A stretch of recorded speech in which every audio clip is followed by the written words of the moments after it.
Bueno, continuemos con la clase.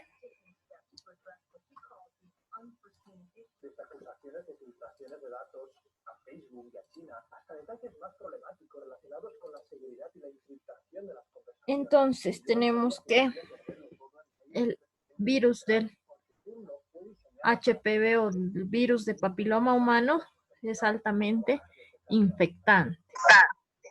¿A quiénes va a infectar? A las células basales inmaduras del epitelio escamoso y en áreas con roturas epiteliales. Entonces, todo esto tiene que ver con la susceptibilidad del cuello uterino a constantes traumatismos en un periodo sexual activo.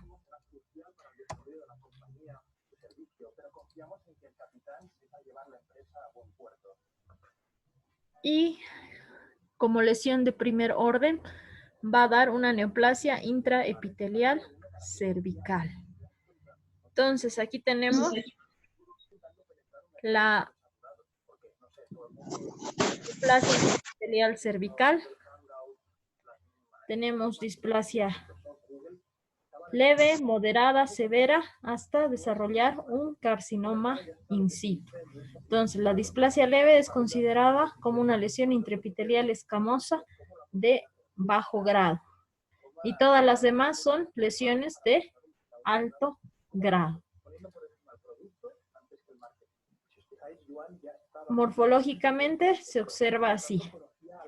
En primer lugar, va a ocurrir un agrandamiento nuclear, hipercromasia, gránulos de cromatina y diferencia entre el tamaño y la forma de los núcleos. Entonces, tenemos que esta es una figura histológica del epitelio normal. Aquí tenemos ya una lesión de bajo grado que corresponde al SIL de bajo grado. Entonces tiene dos nomenclaturas, una como neoplasia intraepitelial y una lesión intraepitelial.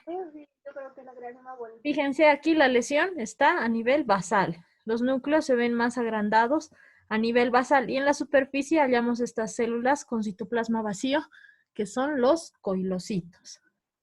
En la lesión intraepitelial de segundo grado, esta atipia citológica va hacia abarca 2/3 de lo que es el epitelio. Y en el SIN3 ya todo el epitelio está alterado.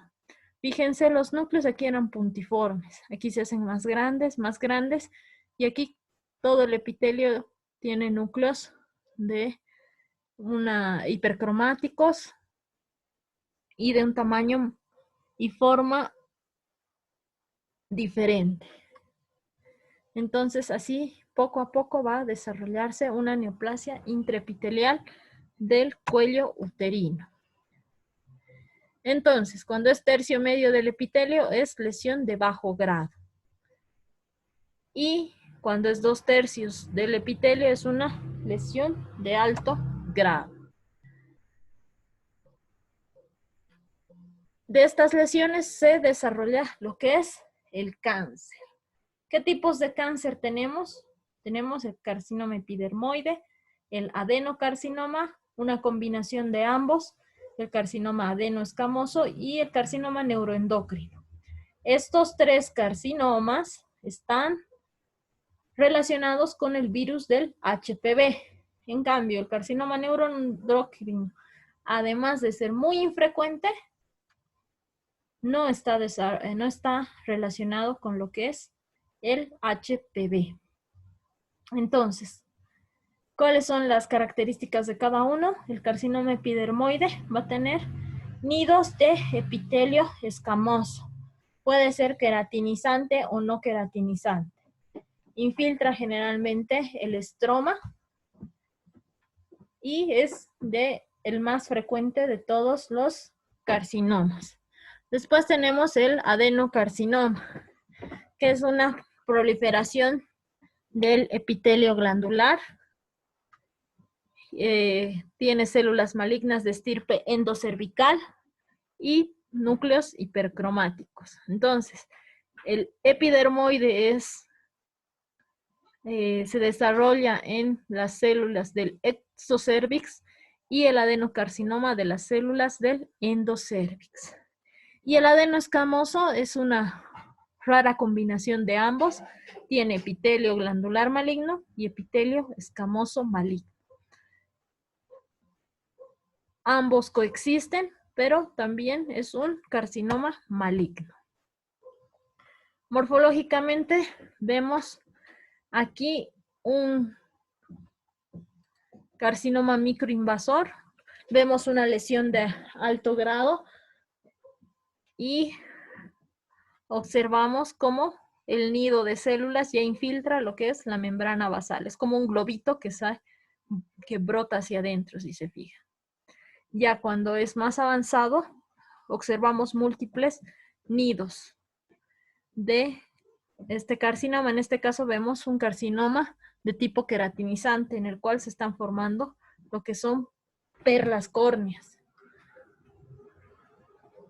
Y la malignidad de las células se nota por la hipercromasia y por los núcleos agrandados.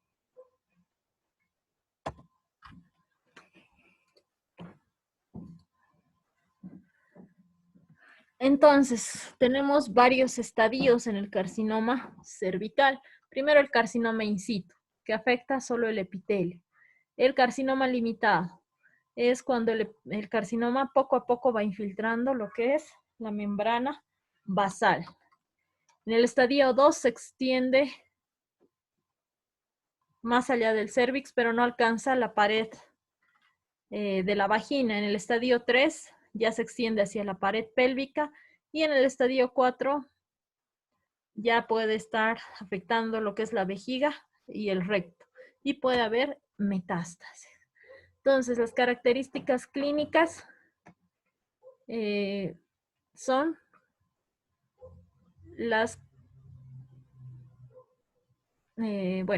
entre las características clínicas tenemos que la mujer va a tener sangrado y molestia o dolor a nivel de la pelvis. ¿Y cuáles son el tratamiento?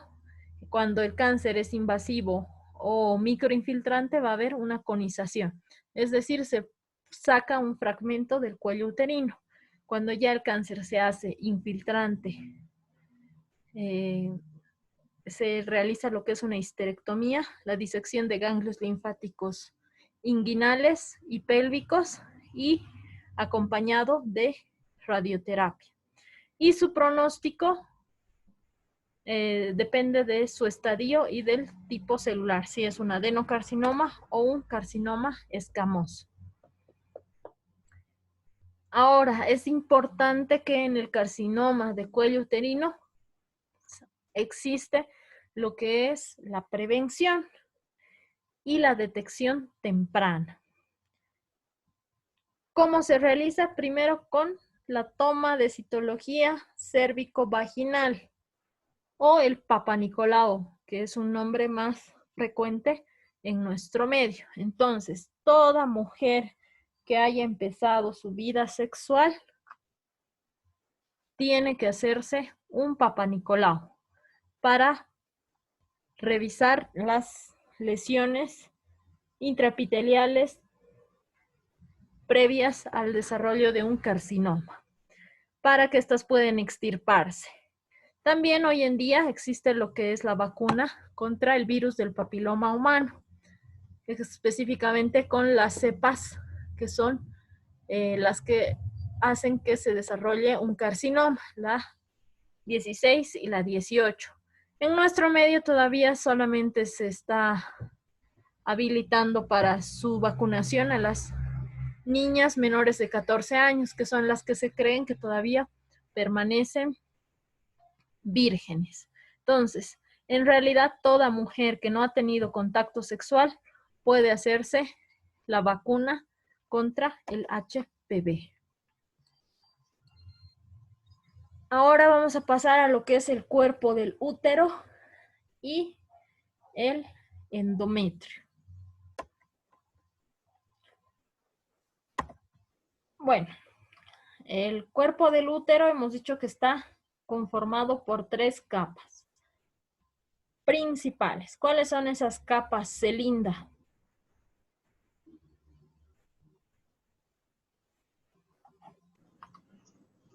Doctora, em, ¿Cuáles son las capas histológicas del útero?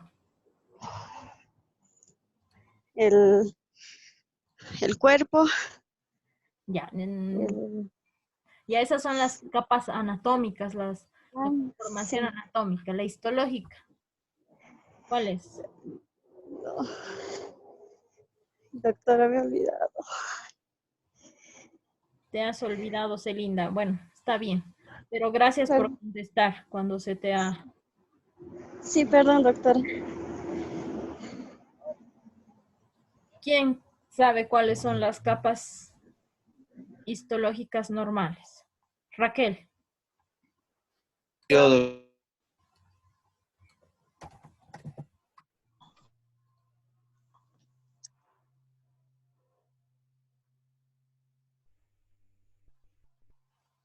Raquel, ¿querías decir algo?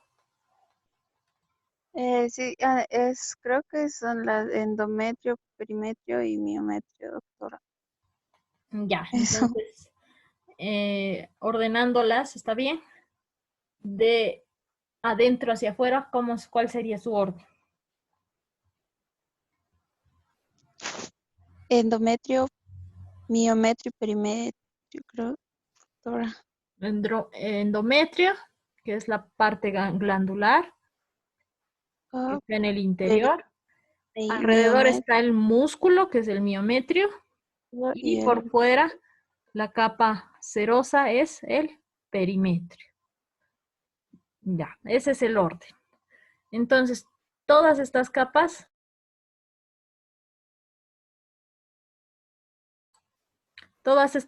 van a estar afectadas por una patología en especial. Y la manifestación global de la patología de estas 3 capas es el sangrado uterino anormal, que se lo va a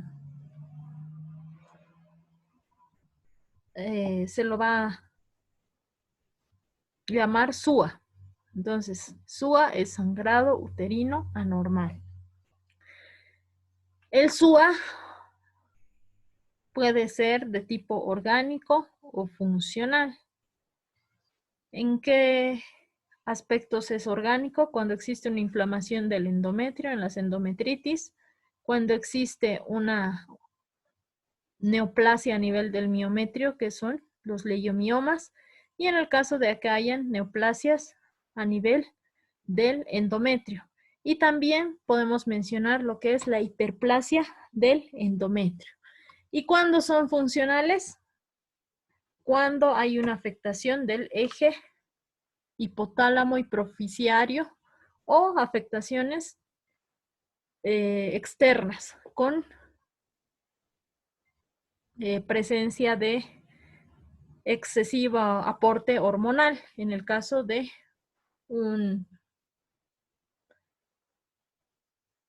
tratamiento anticonceptivo de forma desordenada. Entonces, el sangrado uterino anormal puede darse en cualquier etapa de la vida de la mujer, desde prepuberal hasta la posmenopausia. Y en cada una de estas etapas va a tener diferentes causas. Entonces, por ejemplo, cuando es a nivel de la adolescencia, cuando la mujer ya presenta su ciclo normal, se puede deber a un ciclo anovulador. En la posmenopausia generalmente se da por un carcinoma, hiperplasia o pólipos, o en el caso de que haya atrofia endometrial. Entonces, en cada una de las etapas de la vida va a haber lo que es una causa para lo que es el sangrado uterino anormal. Vamos a enfocarnos primero en la inflamación. La endometritis puede ser aguda o puede ser crónica. La más frecuente es la endometritis aguda y se da principalmente en mujeres que recién han dado a luz a su bebé por falta de limpieza o porque se ha dejado un fragmento de placenta en el interior del útero. ¿Cómo se ve la endometritis aguda? Con la presencia de neutrófilos en la luz de las glándulas endometriales y a nivel del estroma. Entonces, esta es una imagen de endometritis. Vemos la glándula endometrial revestida por epitelio cilíndrico simple, que en algunos lados se puede hacer pseudoestratificado. La endometriosis. Tomen en cuenta muy bien este término. ¿Qué es endometriosis? Es la presencia de tejido endometrial fuera del útero. Ahora ustedes se preguntarán, ¿cómo puede haber endometrio en otra parte que no sea el útero? Pues esto se hace muy frecuente por la cesárea. La cesárea, como saben, para que salga el producto, se necesita abrir el útero. Por lo tanto, al abrir el útero, no solamente va a salir el bebé, sino también van a salir mucosa endometrial, placenta, líquido amniótico, y en el proceso puede ser que un fragmento de este endometrio se quede al lado del ovario o se quede en la pared abdominal y este tejido endometrial no muere, sino más bien que prolifera y obedece a los cambios hormonales de la mujer. Por ejemplo, este es un ovario con endometriosis. Generalmente, cuando la lesión está en ovario, se hace quística. Y como saben también, el endometrio, cuando no existe un embarazo, deja de proliferar y muere y existe un sangrado, que es el ciclo normal menstrual de la mujer. Pero este está en ovario, por lo tanto el ovario es el que va a sangrar. Y va a haber tejido endometrial a nivel del ovario. Fíjense, esto es estroma ovárico, pero observamos glándulas endometriales. Además, ya que estas glándulas no están en su medio, no están dentro del útero, va a haber proliferación de macrófagos llenos de hemosiderina. Después tenemos a los pólipos endometriales. ¿Qué son los pólipos? Son masas exofíticas que se proyectan hacia la cavidad endometrial. Miden de 5 hasta 3 centímetros de diámetro. Generalmente pueden ser asintomáticos, pero pueden llegar o causar SUA o hemorragia anormal o sangrado uterino anormal. Aquí tenemos un ejemplo de un pólipo endometrial. Este es un útero de una mujer multípara, es decir, que ya ha tenido varias gestas, y vemos en el interior este pólipo. Fíjense, es una masa dentro de lo que corresponde el endometrio, un pólipo endometrial. Los tumores nos vamos más adentro hacia el miometrio. ¿Qué vamos a hallar en el miometrio? Los leiomiomas, que son el término benigno para referirse a los tumores de músculo liso, y su contraparte maligna, que sería los leiomiosarcomas. Aquí tenemos otro ejemplo de otro tumor benigno. Fíjense, este tumor amarillento que observamos aquí corresponde a un lipoma. Este es un lipoma que afecta lo que es el perimetrio. Fíjense, está en la parte más externa. Pero además podemos observar la cavidad uterina, está llena de esta masa de aspecto hemorrágico. Esto es un adenocarcinoma endometrial. Entonces, en este útero podemos ver la suma de dos patologías. Una patología benigna y una patología maligna. Y aquí vemos lo que son los leiomiomas. Los leiomiomas generalmente son intramurales, es decir, en medio de lo que es la pared del miometrio, pero en ocasiones proliferan demasiado y se hacen realmente grandes, como vemos acá. La presencia de dos leiomiomas, uno realmente grande y uno de menor tamaño. Si se fijan, este es el cuello uterino y esto vendría a ser lo que es el cuerpo del útero, reemplazado por un leiomioma. Nos vamos a las trompas de falopio. Las trompas de falopio, como todos los órganos, pueden tener sus malformaciones congénitas, sus infecciones o entidades inflamatorias. Y algo muy importante, una patología muy importante y muy frecuente es el embarazo ectópico. El embarazo ectópico es cuando por alguna malformación o por exceso de la transitabilidad, el óvulo fecundado migra hacia lo que es la trompa de falopio o se fecunda a nivel de la trompa de falopio. Las más frecuentes son la salpingitis supurada, que es causada por el gonococo, y la salpingitis tuberculosa, que acá dice que es rara, pero en nuestro medio es relativamente frecuente. Después pueden haber tumores o quistes, pero los quistes generalmente son pequeños, no pasan de los 2 centímetros. Y en ciertos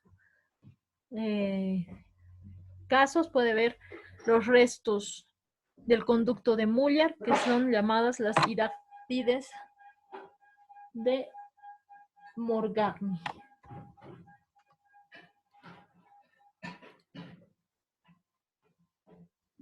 Ya, los trastornos gestacionales y placentarios los vamos a ver junto con mama, no los vamos a ver todavía. Ahora lo que tenemos que enfocarnos es en avanzar lo que es el ovario. ¿Qué funciones cumple el ovario? ¿Quién quiere participar? Daniel, Gustavo, ¿qué funciones cumple el ovario?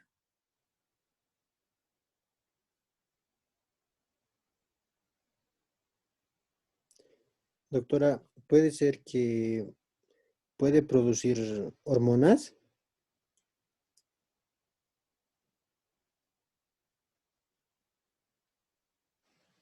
¿Está bien? ¿Produce hormonas? ¿Qué más? Eso sí. Y la producción del óvulo, la producción de óvulos. Óvulos, muy bien. ¿Alguien más?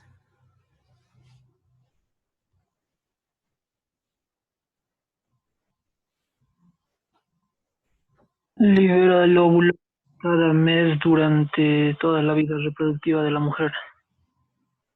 Ya, entonces el ovario es como el testículo en el hombre, pero ¿qué se va a desarrollar en el ovario? Se van a desarrollar los óvulos. Los óvulos van a pasar por diferentes estadios hasta llegar a un folículo de Graf que se va a romper y va a liberar a lo que es el óvulo maduro para su fecundación.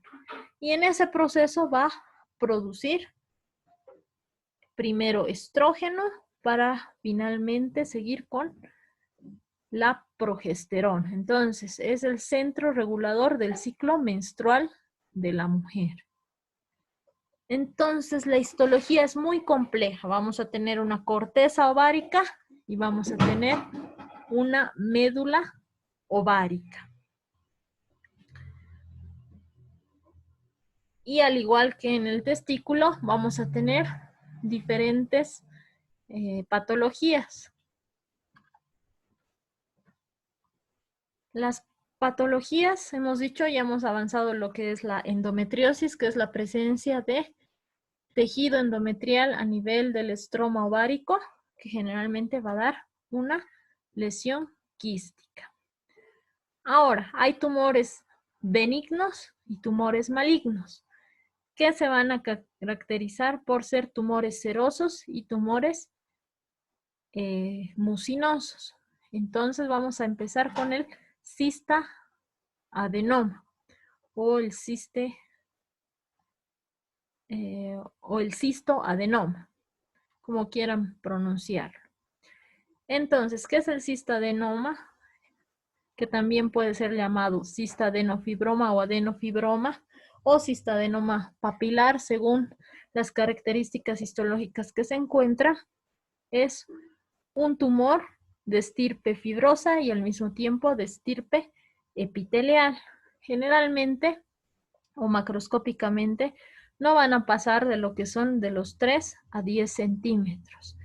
Tienen una superficie lisa y brillante y puede tener un contenido viscoso o mucinoso. Y en algunos casos puede tener proyecciones papilares en el interior del mismo. Fíjense, este es un cistadenoma seroso, liso.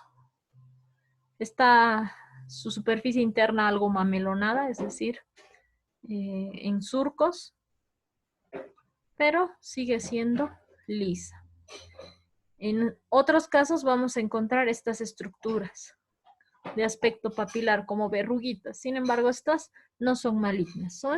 Sigue siendo una lesión benigna. Microscópicamente, como se ve, como hemos dicho, es una lesión quística, que tiene un estroma con fibroblastos delgados y puede tener, hemos dicho, papilas y están revestidas generalmente por un tipo de epitelio cilíndrico simple con presencia de cilios. Fíjense, este es el epitelio que reviste el quiste sobre un estroma con abundantes fibroblastos. Es una lesión completamente benigna.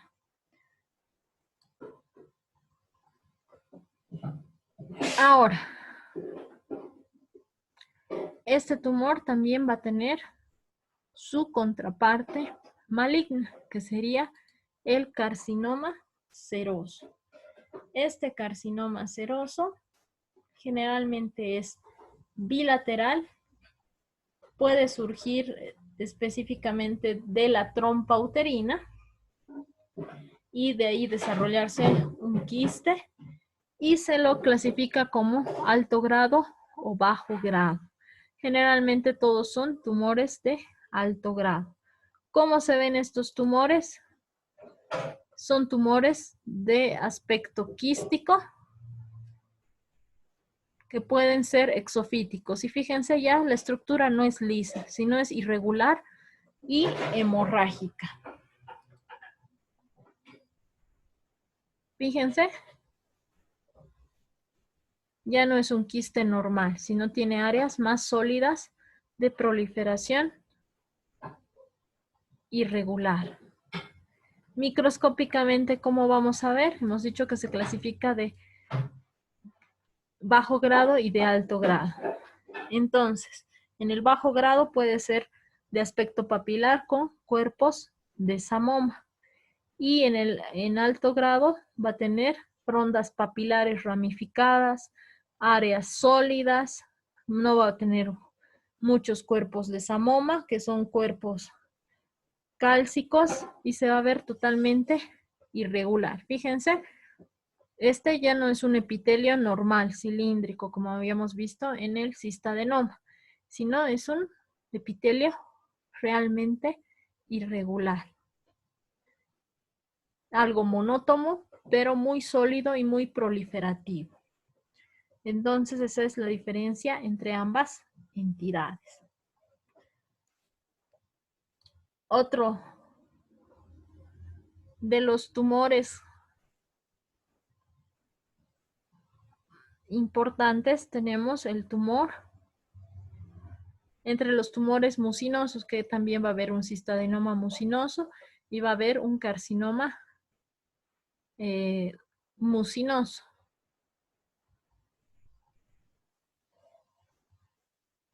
Otro tumor que necesitamos analizarlo puede ser el tumor de Brenner. Este tumor de Brenner es generalmente de células transicionales y se denomina carcinoma de células de transición. Y generalmente se puede originar en el ovario. Ahora lo que vamos a analizar y quiero que vean son los teratomas. ¿Dónde tenemos los teratomas?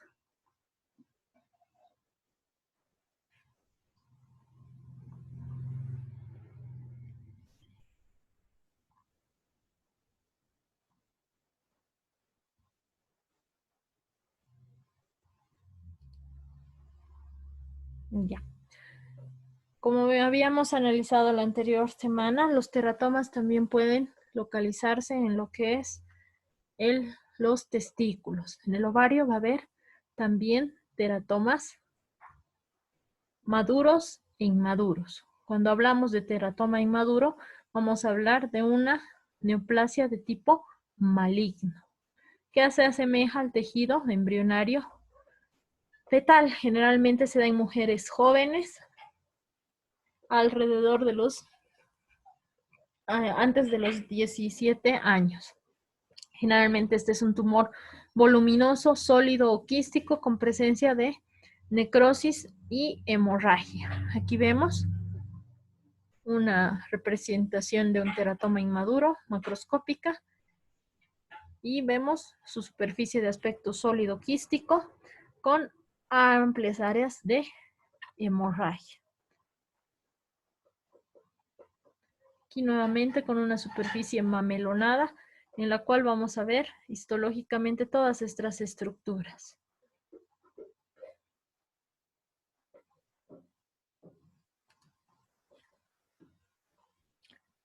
Histológicamente, ¿cómo podemos ver?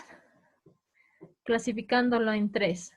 El primer grado tiene un tejido maduro abundante y tejido mesenquimatoso ocasional.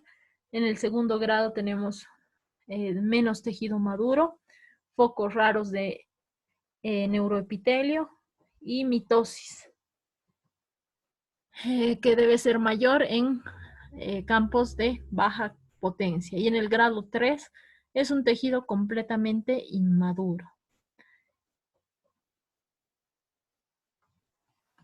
Ahora vamos a ver lo que es el teratoma maduro.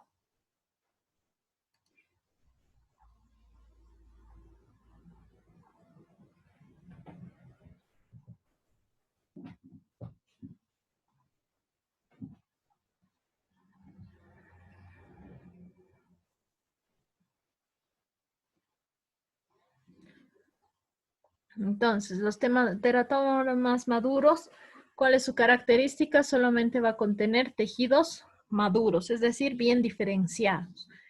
Generalmente también se da en mujeres adolescentes o en niños.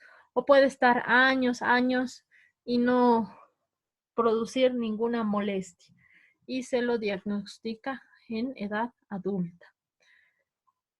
Macroscópicamente puede ser del mismo modo sólido o quístico. Pueden tener alto contenido de material graso compuesto por queratina, cabello e incluso dientes. Entonces, macroscópicamente lo vamos a ver así. Fíjense, es una estructura quística de aspecto muy irregular en la que observamos cabello. No se ve muy bien en esta. Acá vamos a observar mejor. Fíjense, aquí tenemos folículos pilosos y abundante tejido seroso o grasoso que corresponde a queratina. Y en esta fotografía vamos a poder observar lo que son dientes. Fíjense, dos molares completamente constituidos. Fíjense, hay folículos pilosos y esta parte que parece una encía. Pero todo esto está a nivel del ovario y grasa. Tejido amarillento de aspecto adiposo. Pero este tumor es completamente benigno. Entonces, microscópicamente, vamos a ver estructuras ectodérmicas en un 100%. Puede haber mesodérmicas y endodérmicas. Generalmente se observa piel y tejido glial y en algunas ocasiones tejido prostático. Entonces, si vemos las imágenes histológicas, vemos, fíjense, esto es piel. Aquí tenemos un epitelio escamoso, estratificado, queratinizante, y aquí abundantes glándulas sebáceas. Y sobre sobre tejido adiposo. En otros lugares vamos a observar lo que son glándulas o formaciones pseudoglandulares, y acá podemos ver tejido cerebral.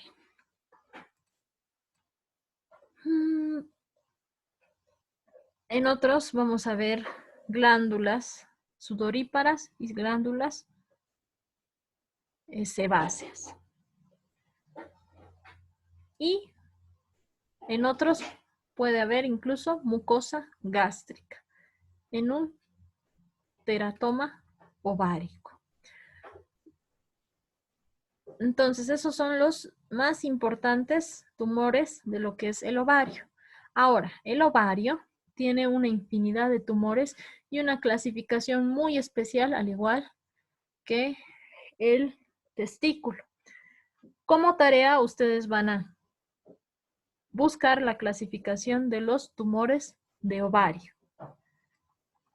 y la van a publicar en lo que es la plataforma hasta la siguiente semana. Entonces, la próxima semana igual nos vamos a conectar a las 8:45 y vamos a tener lo que es la clase de mama y placenta. El tema va a entrar en el parcial con algunas preguntas, pero estudien todos los demás temas. Durante esta semana voy a revisar todas las tareas, va a valer nota. Hay algunas personas que no han dado su parcial. Por favor, espero que este segundo parcial puedan darlo para que se les considere al final recuperar el primer parcial. En caso de que no den este segundo parcial, van a quedar fuera de la materia. Por favor, comprendan bien este aspecto. ¿Alguna pregunta? Doctora, yo tengo una pregunta. Nuestro parcial va a ser el 19 de mayo, ¿verdad? Sí, Entonces sería la siguiente semana que vamos a pasar clases y vamos a dar parcial. exactamente.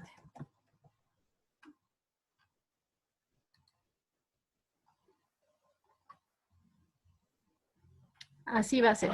¿Alguna otra pregunta? Doctora, respecto a la tarea, ¿solo la clasificación o sus conceptos más? No, solamente quiero que busquen la clasificación y se la aprendan bien porque puede ser que entre en una de las preguntas de su examen. ¿Alguna otra pregunta? Nos queda 1 minuto.